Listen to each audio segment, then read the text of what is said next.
ఈ గ్రామం నుంచి నాకు మంచి మెజార్టీ ఇచ్చి కొండపల్లి కుటుంబానికి నాయకత్వం అర్పించినందుకు మీ అందరికీ కూడా గ్రామస్తులందరికీ కూడా పేరు పేరున నా ధన్యవాదాలు తెలియజేసుకుంటున్నాను. తాతయ్య గారు కానీ నాన్నగారు కానీ బాబాయ్ కానీ మీరందరూ ఆదరించారు. గ్రామాల్లో మంచి కార్యక్రమం చేసుకోవడం జరిగింది. మరి అలాగే ఈరోజు మళ్ళీ ఈ మండలానికి మన జిల్లాకి ఒక నాయకుడిగా మీరందరూ చేసినందుకు ఖచ్చితంగా గ్రామంలో ఉన్న ప్రతి సమస్యను కూడా మనం పరిష్కరించుకున్నాం. ముఖ్యంగా ఇంటింటికి కొలాయి అనేది 1.5 కోట్ల రూపాయలు శాంక్షన్ అయింది ఈ గ్రామానికి. అయితే మేము కోరుకునేది ఏంటంటే తాటిపూడి నుంచి నీళ్ళు తీసుకుంటామని. అంటే మన గ్రామంలో బోర్ వేసుకొని ఆ బోర్ పని చేయకపోతే నీళ్ళు రావు.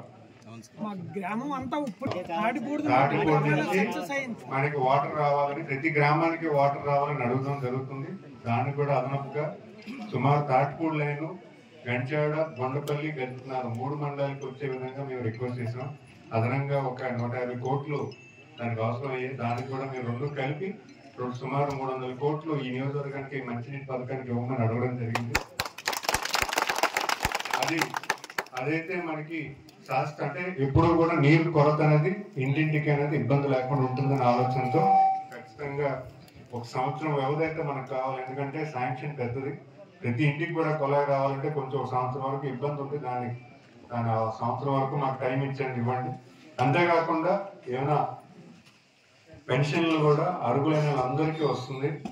అనర్హులకు మాత్రం తీసేయడం జరుగుతుంది. ఎందుకంటే ఈరోజు అర్హుల వారికి పెన్షన్ అంటే ఈరోజు మనకు పెన్షన్ అనేది ఈరోజు వృద్ధాప్యంలో ఉన్న వాళ్ళు, పని చేసుకోలేని వాళ్ళు, హాస్పిటల్లో ఇబ్బంది పడుతున్న వారు, మందులు ఖర్చు అయిన వాళ్ళు, వికలాంగులకి, అలాగే ఒంటరి మహిళలకి ఈరోజు విడో పెన్షన్ ఉంది.